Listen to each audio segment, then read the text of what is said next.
LPU का नाम सबने सुना है, लेकिन इतनी मार्केटिंग, इतना बड़ा प्लेसमेंट और इतना बड़ा कैंपस, लेकिन रियलिटी क्या है? क्या एलपीयू के स्टूडेंट को सच में अच्छी प्लेसमेंट मिलती है या कुछ और है? सो वेलकम बैक फ्रेंड्स, मेरा नाम है रणवीर और आपका स्वागत है कॉलेज इनसाइडर में। हम आज एलपीयू का कॉलेज रिव्यू करेंगे और पता करेंगे कि एलपीयू के अंदर प्लेसमेंट कैसा है, मेस कैसा है, हॉस्टल लाइफ कैसी है, क्राउड कैसा है, बाकी चीजें पता करेंगे। इसके लिए हमारे साथ जुड़ी हुई है संप्रीति। संप्रीति, ऑडियंस को हाई कर देना और अपना एक छोटा सा इंट्रोडक्शन दे देना। हाय, तो मैं समृति हूँ। मैं बीटेक थर्ड ईयर स्टूडेंट हूँ एलपीयू में और मेरा डोमेन साइबर सिक्योरिटी है। सबसे शुरू से स्टार्ट करते हैं कि आपके पास जो एलपीयू के अलावा भी बहुत सारे ऑप्शन होंगे, लेकिन आपने एलपीयू को ही क्यों हाँ चूज जी। आउट किया? मुझे ये लगा कि एलपीयू बाकी यूनिवर्सिटीज से अच्छा है क्योंकि बहुत चीप में दे रहे थे। लाइक बाकी यूनिवर्सिटीज का जो फीस स्ट्रक्चर था वो बहुत हाई था और एलपीयू भाई सेम चीज दे रहा है पर वो कम में दे रहा है, तो इसीलिए मैंने एलपीयू को चूज किया है। उसके बाद चलते हैं कि एकेडमिक की बात करते हैं। एकेडमिक कैसा है, सबसे पहले बात करेंगे हम कि एकेडमिक में प्रोफेसर कैसे हैं और प्रोफेसर कितने एजुकेटेड हैं। बहुत सारे जो पढ़ाने की भी कोशिश करता है पर मुझे ये लगता है कि हम बच्चे जो पढ़ते नहीं हैं। ओके। सो एजुकेशन में कोई प्रॉब्लम नहीं है, टीचर्स अच्छे से पढ़ाने की कोशिश करता है। उसके बाद चलते हैं कि एकेडमिक जो प्रेशर होता है कितना ज़्यादा है एलपीयू के अंदर, कितना स्ट्रिक्ट अटेंडेंस पॉलिसी है, 75 का क्या वहाँ पे भी पॉलिसी है ऐसा? तो अटेंडेंस की अगर बात की जाए तो अटेंडेंस बहुत ही स्ट्रिक्ट है। जैसे कि 75 के नीचे अगर आपका 1-2% भी होगा तो वो आपको बैठने बिल्कुल भी नहीं देंगे। आपको 75% मेंटेन करना ही पड़ेगा। पर सपोज आपको कोई दिक्कत हो गया या कुछ हो गया तो पिछले सेमेस्टर का अटेंडेंस अगर आपका 75 से ऊपर है तब आपको बैठने देंगे। सो अटेंडेंस पे बहुत ही स्ट्रिक्ट है एलपीयू। इसके अलावा बात करते हैं कि लैब वगैरह की क्या फैसिलिटीज़ है एलपीयू के अंदर। लैब तो बहुत सारा है, लाइक मोर देन एनफ। हमारे एग्जाम्स वगैरह सब लैब में ही कंडक्ट होता है और इंफ्रास्ट्रक्चर लैब का बहुत ही सही है, एसी वगैरह सब है, तो लैब में तो कोई भी दिक्कत नहीं है। के बाद आपने इंफ्रास्ट्रक्चर की बात करी है, तो मैं आपसे पूछना चाहूँगा जी। कि कौन कौन से इंफ्रास्ट्रक्चर है, लाइक स्पोर्ट्स ग्राउंड और स्विमिंग पूल, या फिर हॉस्टल कितने हैं जी। गर्ल और बॉयज़ के, और बाकी क्या क्या फैसिलिटीज़ उपलब्ध है उसके अंदर। जैसे कि स्पोर्ट्स में बहुत कुछ फैसिलिटीज है। अगर आपको स्पोर्ट्स अलग से सीखना है तो वो भी सिखाएंगे। जैसे कि 9 to 5 क्लासेस के बाद अगर आपको कोई स्विमिंग में जाना है या बैडमिंटन में जाना है तो आप जा सकते हो। मॉर्निंग 6 से पहले भी बास्केटबॉल कोचिंग दिया जाता है, तो एलपीयू स्पोर्ट्स में भी बहुत ज्यादा एम्फोसाइज करता है। और अगर हॉस्टल्स की बात की जाए तो अभी करेंटली गर्ल्स हॉस्टल टोटल हमारे पास 9 गर्ल्स हॉस्टल्स है और अगर बॉयज हॉस्टल्स की बात की जाए तो वो भी 9 है, तो इक्वल हॉस्टल्स है अगर आप रेशियो में मेजर करेंगे तो। उसके बाद हॉस्टल की बात करते हैं। हॉस्टल में जो है कितने बेड्स के रूम होते हैं, और मतलब गर्ल्स का नंबर क्या है, मतलब एक। अगर हम एलपीयू में गर्ल्स वर्सेस बॉयज में देखे तो हमारे पास तो बहुत सारे ऑप्शन है। जैसे कि 1 सीटर है, 2 सीटर है, 3 सीटर है, 4 सीटर है, 5 है, 6 है। इनमें अटैच बाथरूम और अटैच बैल्कनी भी मिलता है। और अगर आपको चाहिए कि आप कुक कर सकते हो, जैसे कि हॉस्टल्स में कुकिंग नॉट अलाउड है, केटल वगैरह आप रख सकते हो पर अगर वार्डन ने दिख लिया तो दिक्कत हो जाता है। तो एलपीयू में अलग से अपार्टमेंट सिस्टम भी है जहाँ पे आपको स्पेशल आपके रूम के साथ ही किचन एरिया दिया जाएगा, वहां पे आप इंडक्शन लेके कुक कर सकते हो। और जो इलेक्ट्रिसिटी है वो अप टू 500 यूनिट्स फ्री देता है, उसके बाद आपका चार्जेबल हो जाता है। इसके अलावा हम बात करते हैं कि कैंपस से एग्जिट और एंट्री का क्या टाइम है, और हॉस्टल से एग्जिट और एंट्री का क्या टाइम होता है। जैसे कि हमारे स्टूडेंट्स दो कैटेगरी में होता है, एक हॉस्टलर्स होता है और एक आउटसाइडर्स यानी कि डे स्कॉलर्स होता है। जो हॉस्टलर्स होता है उन लोग को लीव लेना पड़ता है थ्रू हमारा एक पोर्टल है,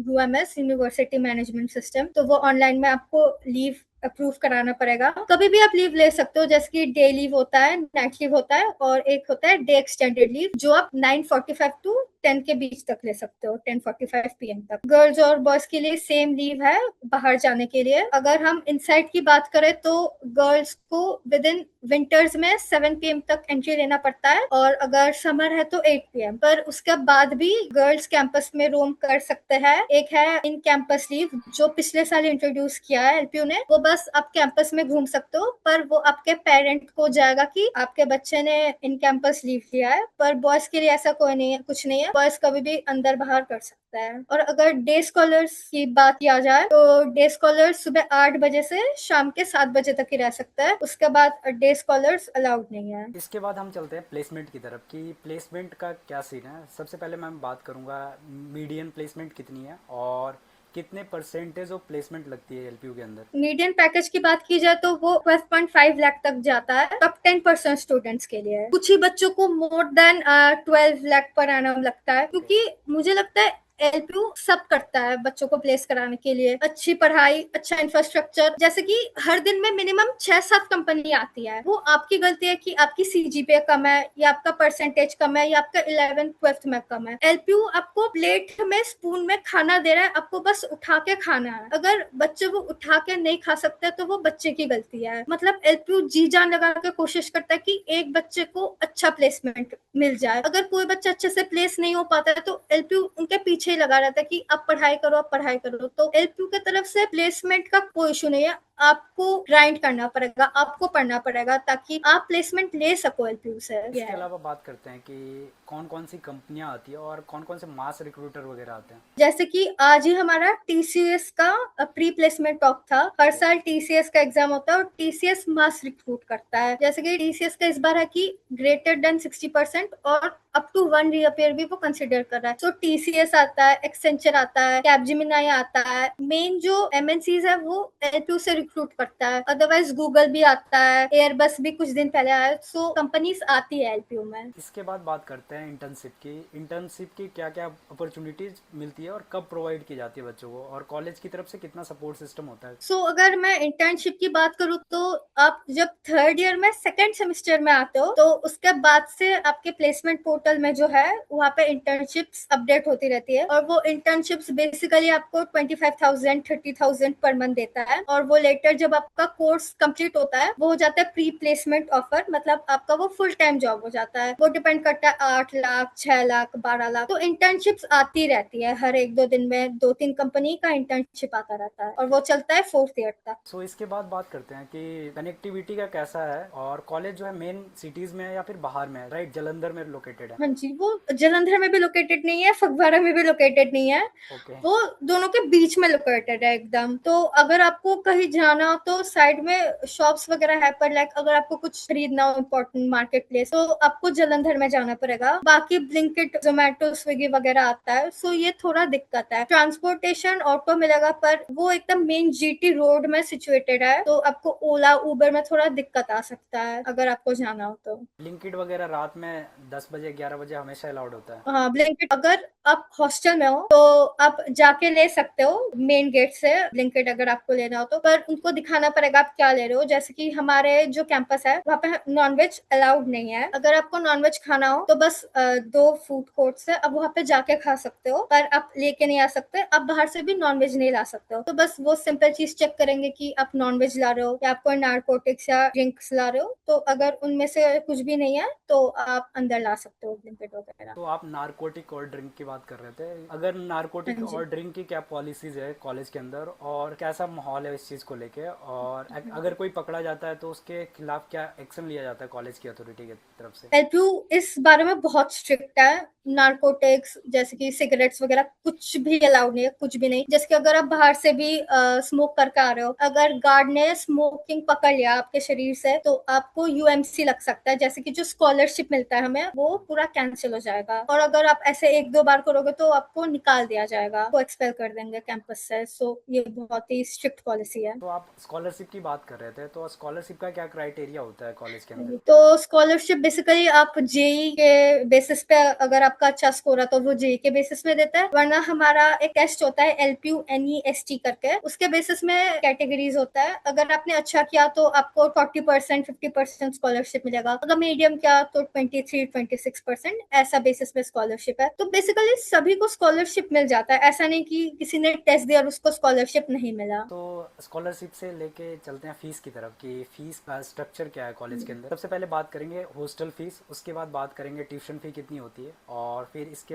अलावा मेस का क्या चार्ज होता है। इसके अलावा भी कोई चार्ज होते हैं तो आप बता सकते हो। तो पहले हम ट्यूशन फीस देखते हैं। सो ट्यूशन फीस तो नॉमिनल है। और ट्यूशन फीस जैसे जब मैं फर्स्ट ईयर में थी तो मेरा भी ट्यूशन फीस 96,000 पर सेमेस्टर है। तो उसके बाद मेरा जो सेमेस्टर के बाद जो नेक्स्ट ईयर आया उन लोग का और भी कम हो गया, क्योंकि उसके बाद कोविड का कुछ हिट हुआ था तो बहुत ही कम फीस है एलपीयू में। और मेन थिंग ये है कि एलपीयू में आपको सेमेस्टर वाइज फीस देना पड़ता है, जैसे कि बाकी कॉलेज में एक साल में आपको दोनों सेमेस्टर का देना पड़ेगा, पर एलपीयू में एक सेमेस्टर में एक और दूसरे सेमेस्टर में दूसरा। हॉस्टल की बात की जाए तो मुझे लगता है हॉस्टल अभी जो नया बना है उसका फीस वर्थ इट है, जैसे कि 95-90,000 for 4 seater room including bathroom and balcony, it's fine. But जो पुराने हॉस्टल्स है जैसे कि GH543, उसका मेंटेनेंस उतना अच्छा नहीं, क्योंकि वो पुराना है। जैसे कि मेरा जो रूम था उससे पानी वानी कभी कभी लीक करता था, पर वो ठीक कर देते थे। सो हॉस्टल इन लोग का थोड़ा ज्यादा है, पर अगर आप उसको छोड़ दोगे तो ठीक है। बाकी अगर मेस फीस की बात की जाए तो